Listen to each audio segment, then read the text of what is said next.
While Kana falling from stardom might seem like another arrogant brat getting karma, what if I told you that that's just a surface level observation?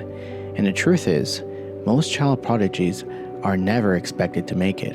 In fact, had Kana been able to survive the child curse, it would have been a miracle, especially considering that Kana was already mentally unstable at a young age.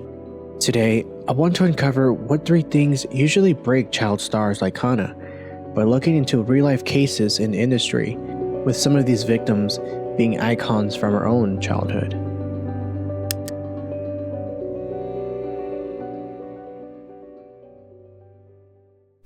Before I start the video, I want to let you guys know that I'm going to abbreviate child actors to CA to avoid sounding too repetitive.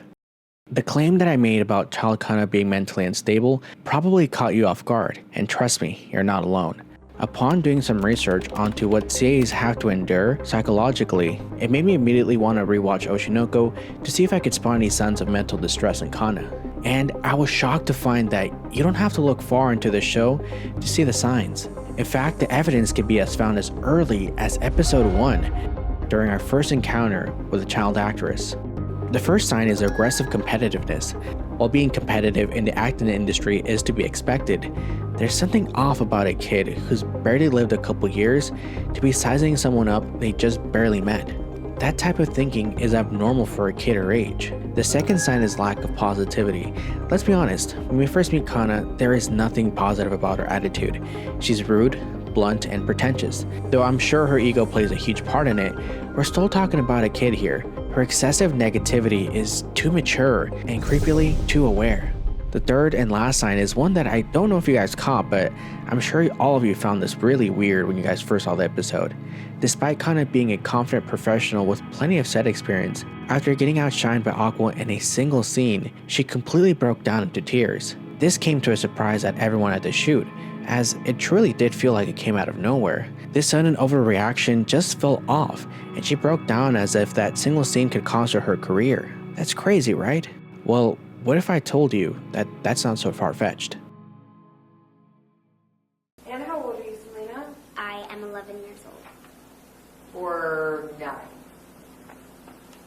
That sound about right to you? Yeah. It looks about right to me, too.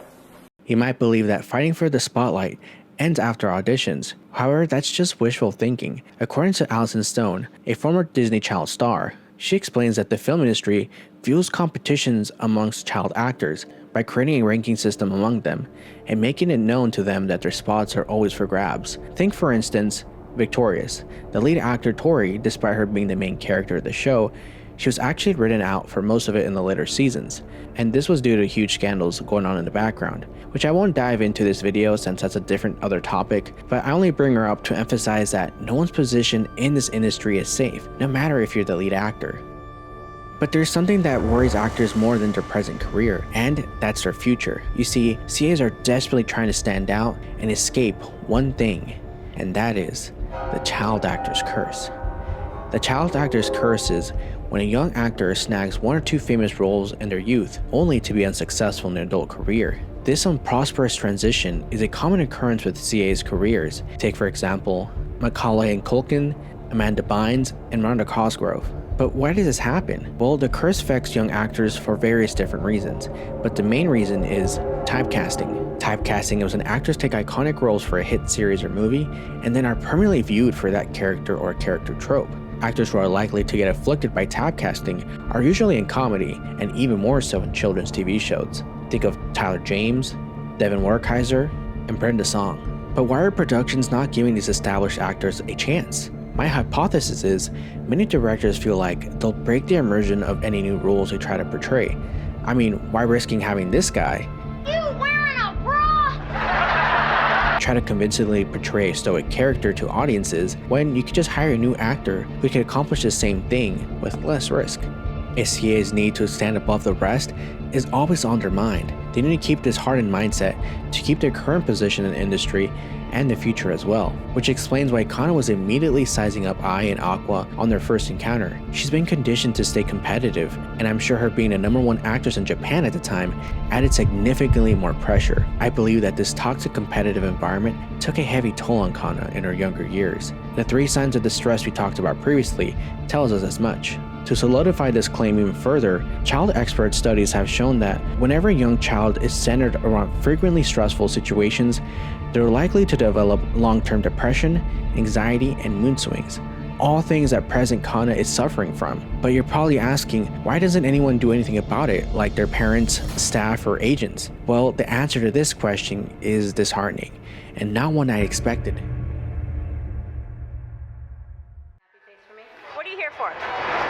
Zion, like many of these kids, Good surprise. is here because Mom said so.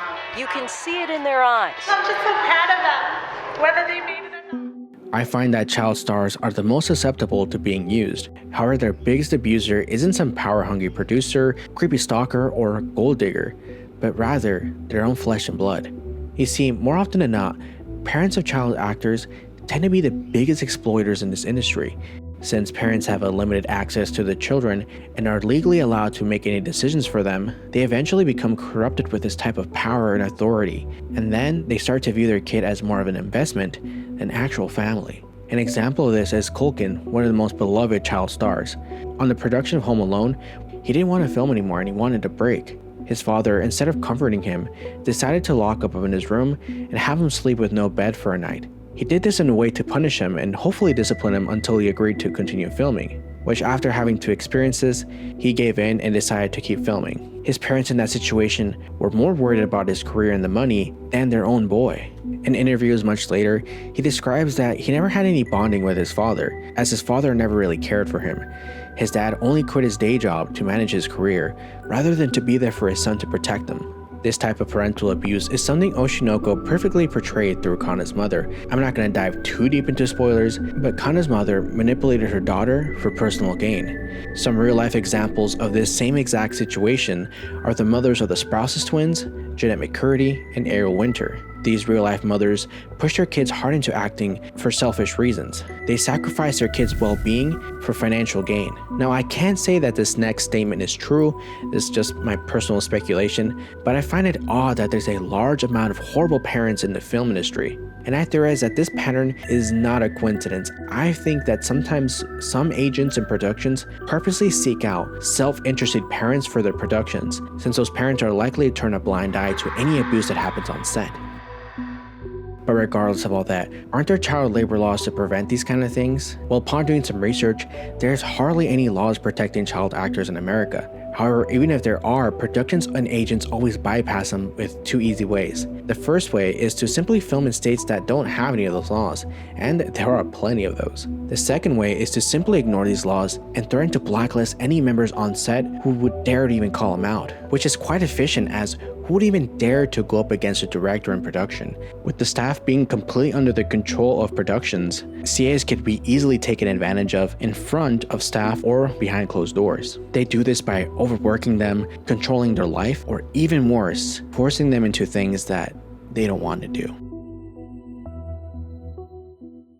While it's easy to devalue the suffering of a child actor because of their fame and fortune, we often don't know the price that these actors had to pay to even get it. And as I was making this video, it made me wonder how many celebrities are out there that we wrongly misjudged, how many actors were left behind, and most importantly, how many child stars are suffering from unhealed trauma thanks to the film industry.